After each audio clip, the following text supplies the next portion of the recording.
Halo teman-teman, ketemu lagi dengan saya Septinda. Kali ini kita nggak akan ngomongin tentang bagaimana membuat media, tapi ngomongin tentang bagaimana menerapkan sebuah teknik analisis pengubahan tingkah laku. A little bit theoretical, tapi semoga bermanfaat ya. By the way, teknik ini sangat bermanfaat bagi teman-teman yang ngajar atau jadi guru BK atau konselor di sekolah inklusi. Dan kebetulan dulu saya ketika menjadi guru di sekolah inklusi, guru BK di sekolah inklusi dan jadi guru pendamping khusus juga untuk anak berkebutuhan khusus juga, analisis pengubahan tingkah laku jenis jamming ini saya terapkan untuk membantu siswa saya. Salah satunya membantu mereka memakai sepatu dan juga mencuci tangan dengan tepat. Chaining ini adalah teknik yang berakar dari behaviorism theory yang menjadi bagian dari applied behavior analysis atau biasa kita sebut analisis pengubahan tingkah laku. Sama seperti teknik-teknik dalam behaviorisme yang lain, tujuan dari teknik ini atau chaining ini adalah untuk mengajarkan tingkah laku baru yang adaptif gitu yang diharapkan dengan memanfaatkan respon dan stimulus secara tepat. Buat flashback, mengutip omongannya J.B. Watson sebentar ya. J.B. Watson ini salah satu tokoh teori behaviorism. Dia tuh ngomong kalau dia itu dikasih anak-anak yang sehat lah gitu intinya, dia itu bisa menggaranti gitu bahwa dia bisa mentraining mereka, melatih mereka, masing-masing dari mereka ada yang akan dijadikan dokter, ada yang dijadikan lawyer, ada yang dijadikan artis, bahkan ada yang bisa dia jadikan sebagai pencuri gitu. Saking hebatnya menurut dia penerapan reinforcement untuk membentuk tingkah laku gitu.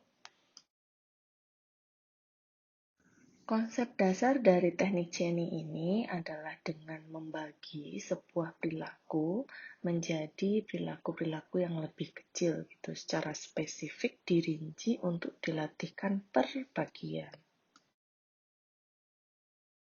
Nah, aktivitas membagi perilaku utama menjadi perilaku-perilaku yang lebih sederhana gitu, menjadi beberapa perilaku yang lebih sederhana itu disebut dengan membuat tes analisis. Jadi isi dari tes analisis adalah perilaku-perilaku yang lebih sederhana yang menjadi bagian dari perilaku utama.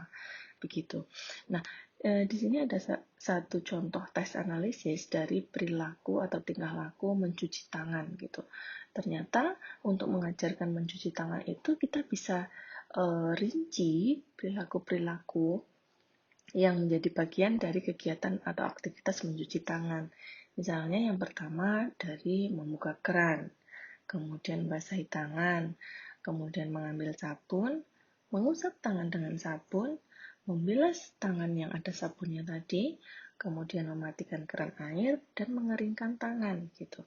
Nah, dari menerapkan chaining ini, konselor atau guru BK-nya itu mengajarkan perilaku itu menjadi perbagian gitu.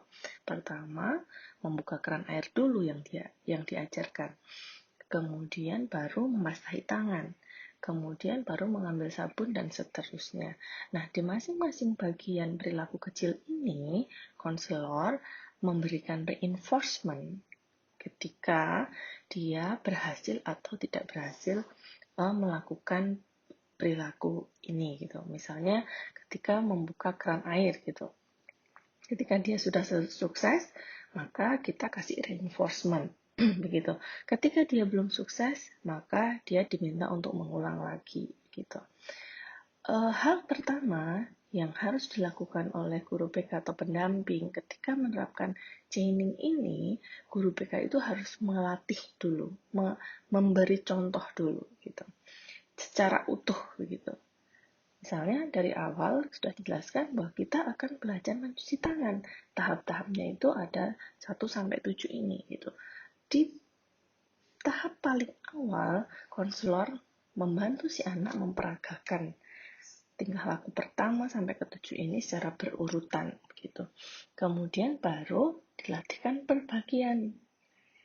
Setelah si anak tahu runtutan tingkah laku yang akan dia pelajari, kemudian dia belajar per bagian. Yang pertama, membuka keran air dulu. Dengan diberi contoh, si anak disuruh mengulang. Kemudian kalau dia sukses, diberi reinforcement. Kalau dia belum bisa, diminta untuk mengulang lagi. Begitu seterusnya sampai tingkah laku ke-7 gitu. Ketika tingkah laku sampai ke-7 itu sudah dilakukan, berarti secara utuh si anak sudah menguasai satu perilaku utama, yaitu mencuci tangan. Begitu. Nah, prosedur pelaksanaan chaining ini ada 3 jenis. Yang pertama forward chaining, kemudian backward chaining, dan total task chaining gitu.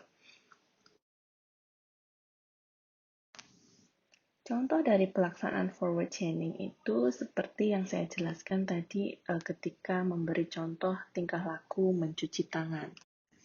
Prosedur dalam mengajarkan tingkah laku menggunakan forward chaining dilakukan sesuai dengan urutan aslinya.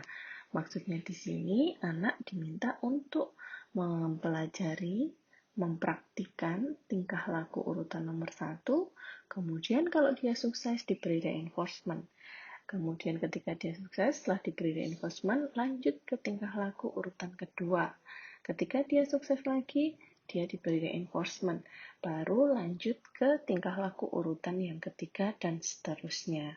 Itu adalah forward chaining. Sedangkan yang total task chaining itu dilaksanakan dengan cara si anak dikasih tahu dulu contoh melakukan kegiatan mencuci tangan dengan tepat mulai tingkah laku urutan 1 sampai ke 7. Kemudian dia diminta mengulangi seluruh urutan itu. Ketika dia sudah bisa, maka diberi reinforcement positif pada dia. Ketika dia belum bisa, maka dia diminta lagi mengulangi urutan-urutan tingkah laku dari nomor 1 sampai nomor 7 kembali itu. Sedangkan yang backward chaining itu kebalikan dari forward chaining gitu. Jadi anak itu diajarkan tingkah laku dari urutan yang terakhir dulu.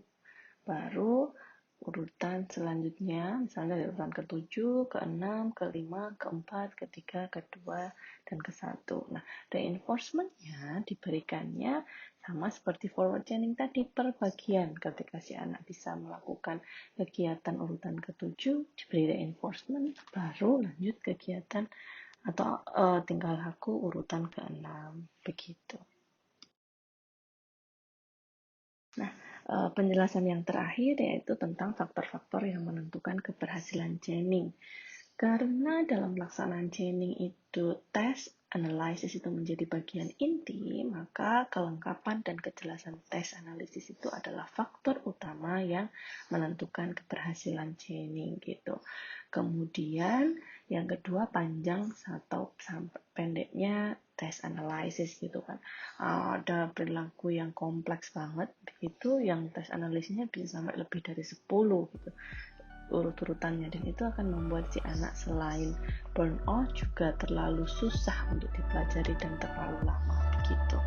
Kemudian jadwal pemberian reinforcement dan tentu jenis reinforcementnya, terus variasi stimulusnya dan variasi respon begitu.